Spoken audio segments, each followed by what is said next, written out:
शहरा पाटील पूर्ण येऊ दे.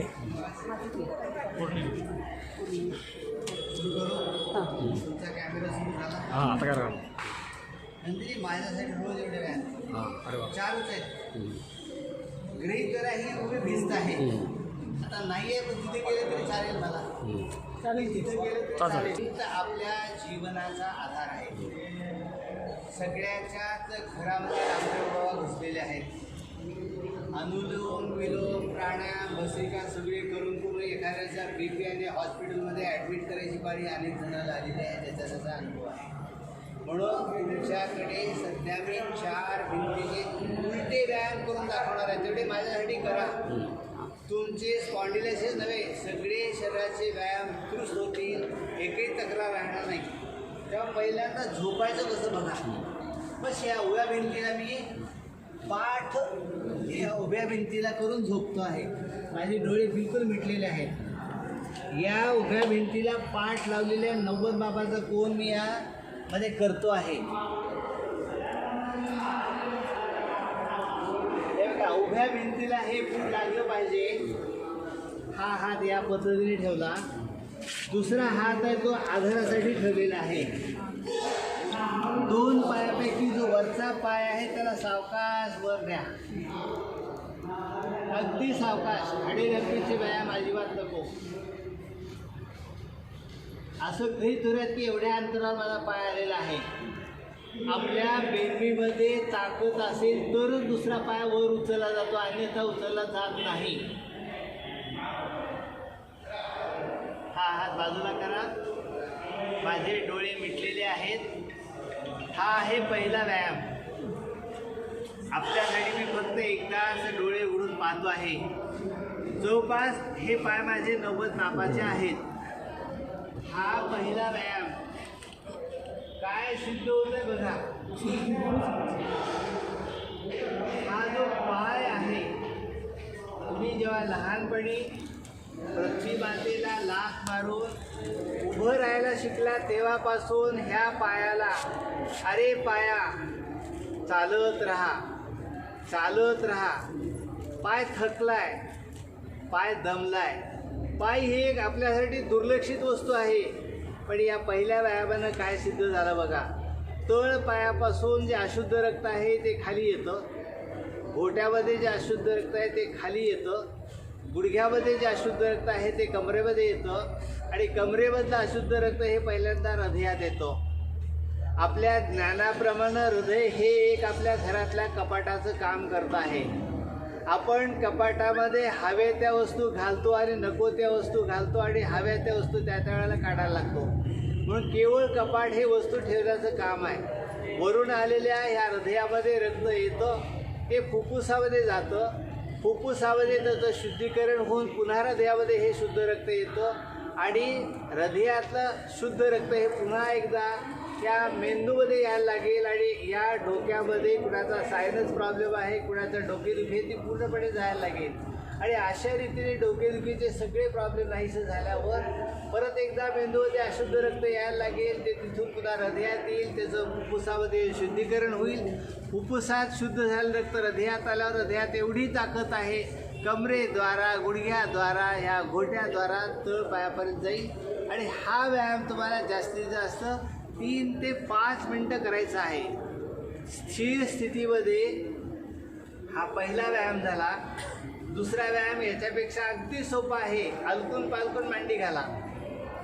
ही जी अलकून पालकून घातलेल्या मांडीला ज्यांना स्पॉन्डिलायसिसचा त्रास आहे त्याने आपल्या घरामध्ये खुशाल आणि बराच वेळ हा व्यायाम करायला हरकत नाही. मघा सांगितल्याप्रमाणे हाही व्यायाम तुम्ही 3 ते 5 मिनटं केल्यानंतर मगा सांगितले जेवढे उपयोग आहेत तेवढे होतात. वेळे अभावी मी तिसरा तुम्हाला व्यायाम सांगतो आहे. 2 पाय सावकाश वरती न्या.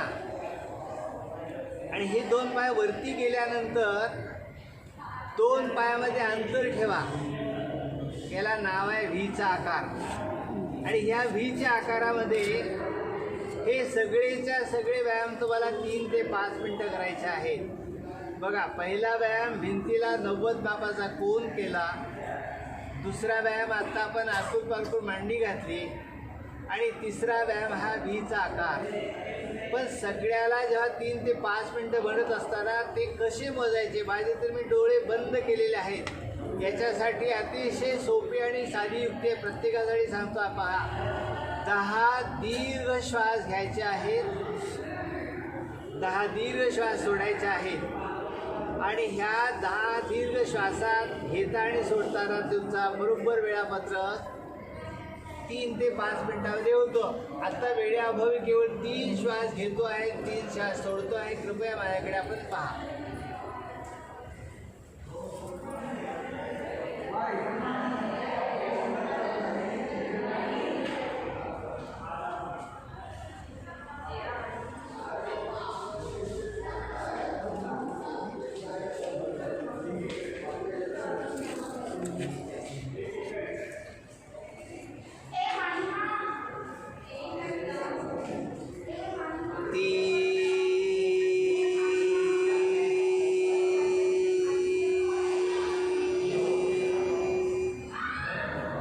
असे 10 दीर्घ श्वास घ्या, 10 दीर्घ श्वास सोडा. चौथ्या व्यायामासाठी पाय अगदी जवळ घ्या. चौथा व्यायाम सगळ्यापेक्षा अतिशय सोपा आहे. खाली दोन्ही पाय घेता घेता घेता घेता अगदी 2 पाय खाली घेऊन 2 अंगठ्याला दाबून ही पवनमुक्तासनाची स्थिती करायची आहे. आणि ह्याही व्यायामामध्ये 3 ते 5 मिनटं करा. वेळेअभावी मी थोडक्यामध्ये सांगतो आहे. पाय सावकाश, हात बाजूला घ्या. आपण 5 त्रिक 15 मिनटं किंवा पाऊण चौक 20 मिनटं दमलेले आहोत. 1 सेकंदाकरता छोटी मांडी घाला. एकच श्वास घ्यायचा आहे आणि सोडल्यानंतर पाय सावकाश वरती द्या. आता जमिनीवर कसं यायचं हाही एक महत्त्वाचा मुद्दा आहे. 2 पायापैकी 1 पाय जमिनीकडे जाऊ द्या, अगदी सावकाश. हा धाकटा भाऊ जमिनीकडे जाताना थोरल्या भावाला सुद्धा सोबत जाऊ द्या. आणि दोघेही एकाच वेळेला जाता जाता जाता जाता जाता माझी आता या ठिकाणी बिलकुल कंबर मोडली म्हणजे मोडली. 2 हात एकमेकाला धरा आणि ह्याला समतल व्यायाम म्हणतात.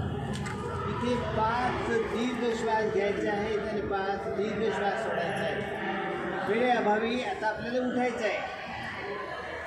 हात या बाजूला घेतला की दोन्ही हाताच्या बळावर जर तुम्हाला शक्य असेल दोन्ही पाय एकाच वेळेला वर उचला. शक्य असेल तर, आग्रह नाही. आणि दोन्हीला दुसऱ्या बाजूला घेऊन जावं दे. दुसऱ्या बाजूची कंबर बिलकुल मोडली म्हणजे मोडली. आत्ता आपल्याला 2 हात या पद्धतीने जोडा आणि 5 दीर्घ श्वास घ्या आणि सोडा.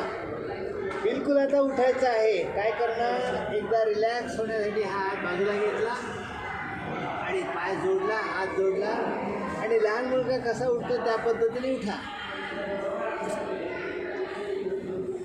इथून पुढे मी 8 घंटे फ्रेश आपल्याला स्टडी करायचे आहे. सॉरी,